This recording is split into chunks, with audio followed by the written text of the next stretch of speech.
Welcome to Teaching Matters 101, a podcast for folks who are passionate about educating diverse students with compassion, care, and courage. I am your host, Dr. Mel, lifelong learner and educator, and CEO of Scholars for the Soul and educational solutions firm. We are here to talk about all things education, from teacher identity to teaching strategies.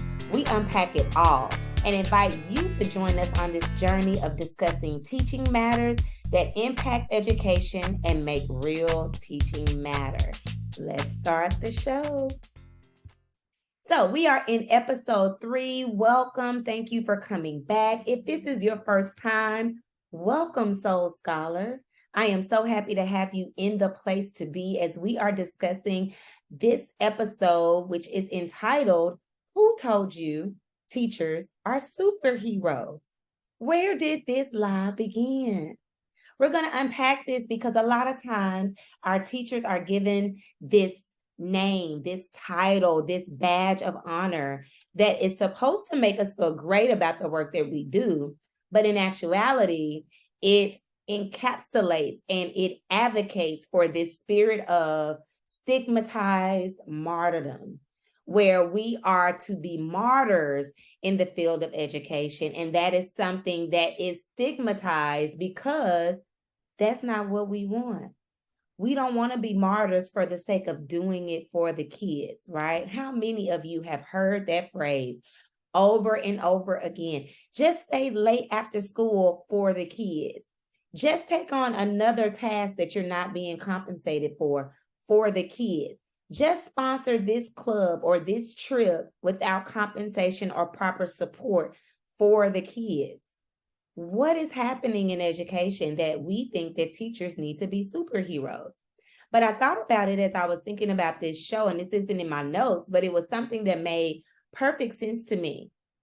The teaching field traditionally has been dominated by women, and women have also been given this cape as superheroes, where we are the CEOs, we are the career enthusiasts, we are the mothers, we are the wives, we are the caretakers, we are all the things, and we make it look so good that they put a cape on us and made us believe we can fly. But that is not the case, because what's happening in education with this trope of being a superhero is that we are seeing an increased number of teacher burnout, and teachers are leaving the fields at high rates. Now, last February in 2022, there was reported by the National Education Association, 55% of public school teachers, administrators, and other staff that said they were planning to leave the field of education sooner than they had planned. That's compared to 37% who said the same thing in August of 2021. So back last year, which I'm sure the numbers probably have risen based on some of the teacher groups I'm in Facebook, but I don't know what the statistics are. But last year, there were at least 567,000 fewer educators in the public school system than before the pandemic. 90% of these respondents in this poll also said that burnout was a serious problem for educators, while 91% said that pandemic-related stress was also a serious problem.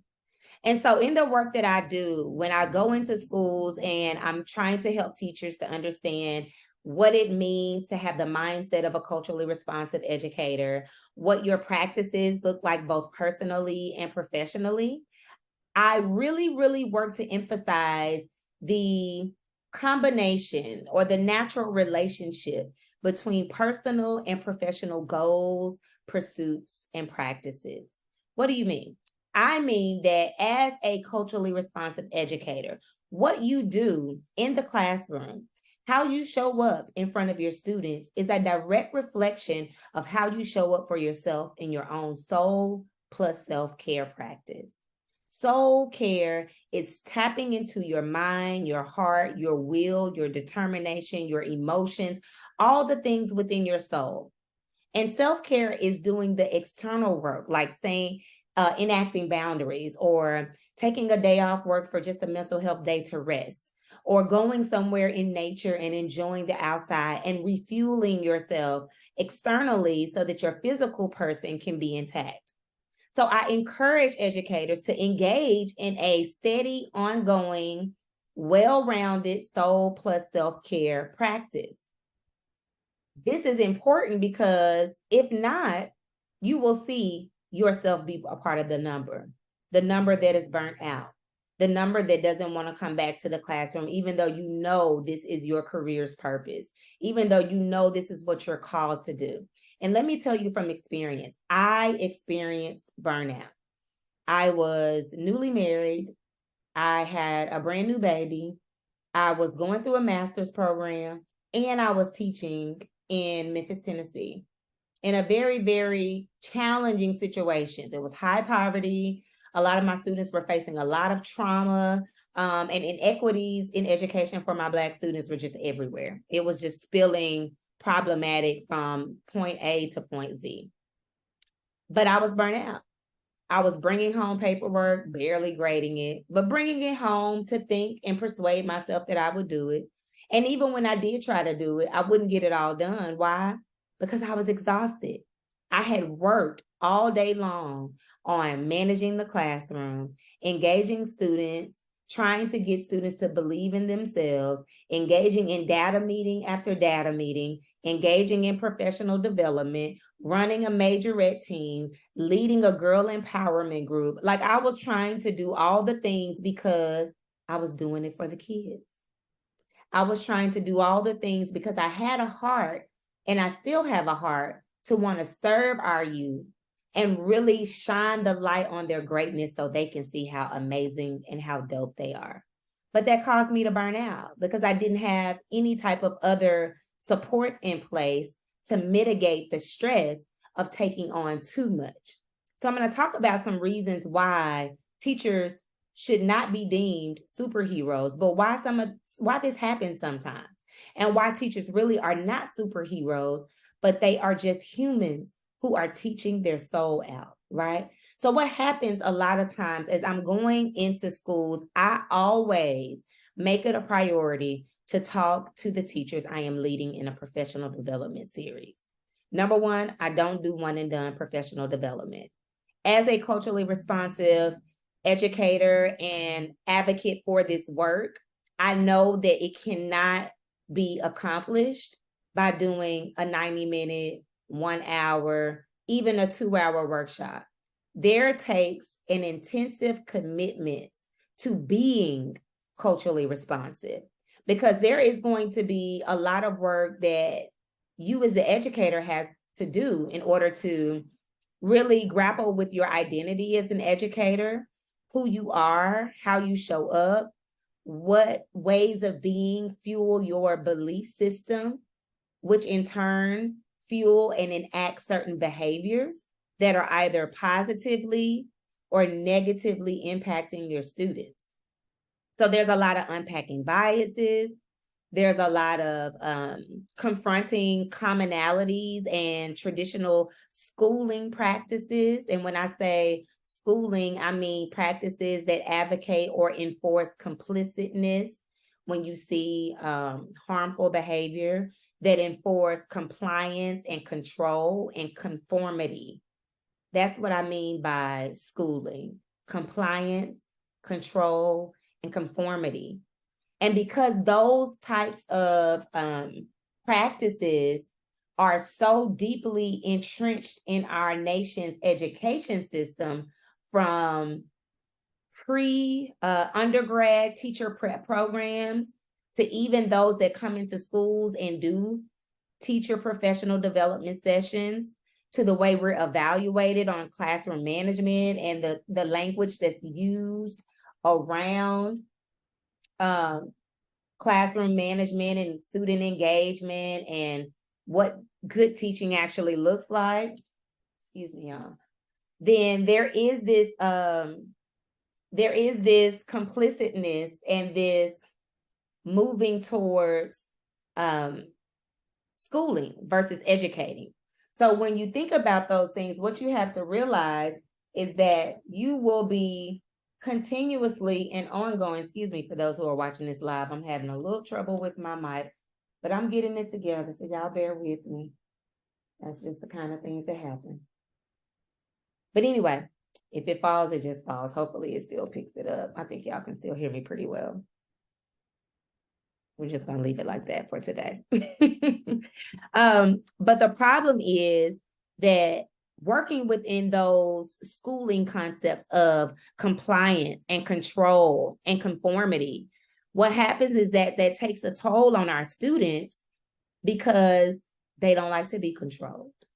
They're so unique, they don't want to always conform. They have unique ideas and abilities and gifts and talents that must be capitalized. And if we're working in a traditional schooling complex, that takes a toll on our emotions.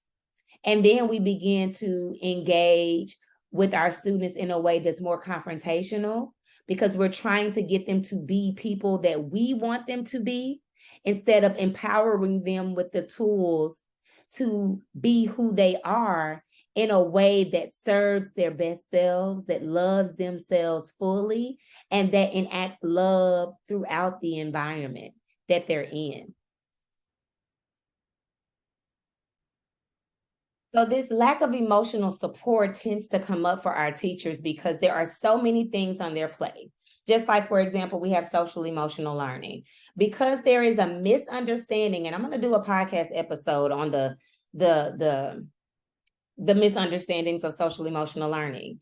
If we are engaging in culturally responsive teaching, and if you tapped into last week's episode, you remember that we talked about culturally responsive teaching. The definition embeds social emotional learning as a part of the way that we engage our students, not a separate thing, not another task on their plate, right? So because there is a lack of emotional support there, teachers are encouraged to be these superheroes, but they have nowhere to mitigate the stress of all the things on their plate.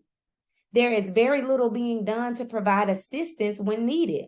Many teachers reach out to administrators for assistance, just like, unfortunately, with the recent situation with the 6-year-old student shooting his teacher in the chest. I read reports where this teacher had reached out to administration, had been asking for help, and nothing was done. And unfortunately, this cost her this whole grave ordeal that she's had to undergo, being in the hospital, being injured, being traumatized, her students being traumatized, this young student also being traumatized by his own actions, and the list goes on and on. But teachers are not superheroes when they have so many things on their plate and they're not getting the support that they need. So what are we doing? Why are we calling teachers superheroes? There's also a lack of instructional support. This is another reason why they're not superheroes. Some teachers are just making it day by day. Some are giving it all that they have, and some are hanging on a thread, or both.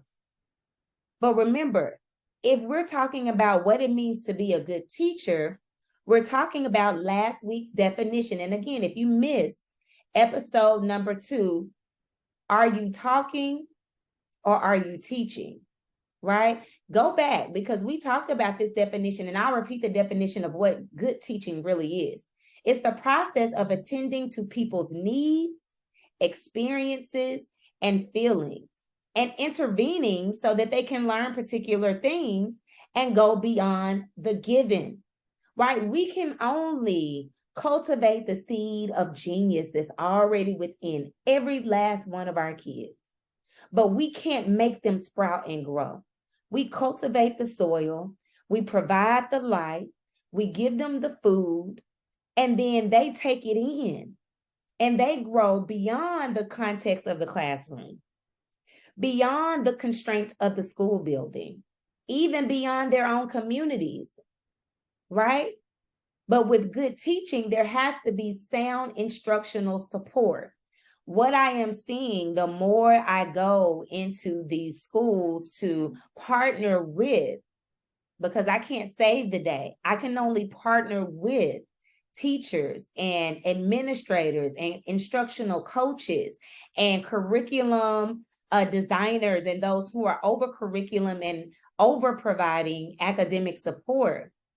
What has to happen is there has to be a sound system that provides them with the support to develop culturally responsive teaching lessons and deliver them well. What do I mean by deliver them well? You've got to have a section of your lesson where it's focused on how am I going to start the lesson with input? What is my input stage going to look like? When I talk about culturally responsive teaching, I'm always going to refer to how we use culture and cognition to help the brain process information. So how am I going to use cognitive routines, meaning the way our brain thinks and learns, and how am I creating academic routines and helping to cultivate academic mindset so that students can see their way through a learning journey? They have the tools to face learning frustrations and come out victorious, even if they fail, because failure is data. Their errors are data, because they're not a failure like the end goal. They may have failed, but they can come back because that information is used to inform their next step. But many of our students who have undergone so much educational trauma and neglect in the system don't even see that they have the capacity to endure and persevere beyond instructional frustration. So now our teachers need support on how to build with them, how to form alliances, as Loretta Hammond talks about in culturally responsive teaching in the brain. How can I build alliances with young people to where I am giving them tools, resources that become a part of this cognitive toolbox where they pull out what they need at the right time to take in new information as it is merged with their current funds of knowledge. But that means that teachers need instructional support. That means that teachers are not superheroes. They are humans who need support. See, when we say superheroes, that means we don't need anybody's help. That means we can figure all things out on our own. That means we can shift from one space to another without the help of another. And we can do these things in education without community, without the voice of our students, without the voice of our parents and families and caregivers, without the voice of our community, without the voice of those who are our mentors. We need these things. Teachers are not superheroes. We see this in ineffective professional learning communities, also called PLCs. Those PLCs that are actually venting sessions, that are actually places where we only look at the numbers that are performed. We don't bring in humanized data to discuss how this student is learning material in their math class versus in their art class. What strategies in art are they using that the math teacher can possibly use? Because the strategies and the ways of thinking and the ways of being can transfer from one context to another. It's just the content that changes. But the ways of being, the beliefs about themselves as learners, and the behaviors can transfer. And that's what real teaching is. That's what culturally responsive teachers do. They nurture independent learners who are able to be metacognitive, meaning I know and can think about the way that I think and learn. I can be introspective about the way my brain best engages with learning so that I can capitalize on that information and learn, apply, transfer, and utilize this new content. So here are a few suggestions I give as I close out this episode that teachers are not superheroes. Here are some things if you are a teacher, even if you're a parent or a caregiver, this is good for you too. Solution number one, advocate for yourself. When you need support in the workplace, when you need support with instruction, it is okay if you don't know how to teach a certain way. It's okay if you're having trouble reaching and meeting the needs of some of your students. It's okay if you don't know some of this educational jargon, especially for my new teachers. I want you to know it's okay. It doesn't make you less smart, less intelligent. Your funds of knowledge have yet to be built around what they need to be built around to make the impact that needs to be made. So advocate for yourself. Ask your instructional coach. Ask your administrator that's over the instruction and curriculum for your school. Ask somebody. If you're on social media, if you follow people like me, other folks like Revolve Learning that are providing these online resources. I run a cohort every quarter, Teaching from the Soul coaching cohort that helps teachers, whether you're new or experienced, to learn what it means to create a culturally responsive lesson plan. There are people like that out here that are willing to partner with you, will coach you, will provide you with what you need. But you got to advocate for yourself. So that's how to advocate for yourself on the professional or the instructional side. But here, you need to advocate for yourself by also setting boundaries and protecting your capacity to love. So that means sometimes you want to have lunch alone. Turn your light off, cover up the window to your door, or go away from the door so nobody thinks you're in the classroom, and protect those precious 30 minutes, for those who got a good, an hour of your time for lunch to yourself. I had to do that. I didn't go in the teacher's lounge. I didn't go in the space. If I did, it may have been a few minutes of fellowship, but I spent the majority of my time in a quiet space, eating and nourishing my body and allowing my mind to just relax. You need that boundary. Say no to extra hours. You can't be everything to everybody if you are nothing to yourself. So if it calls for you to stay late after school, it's okay to say no.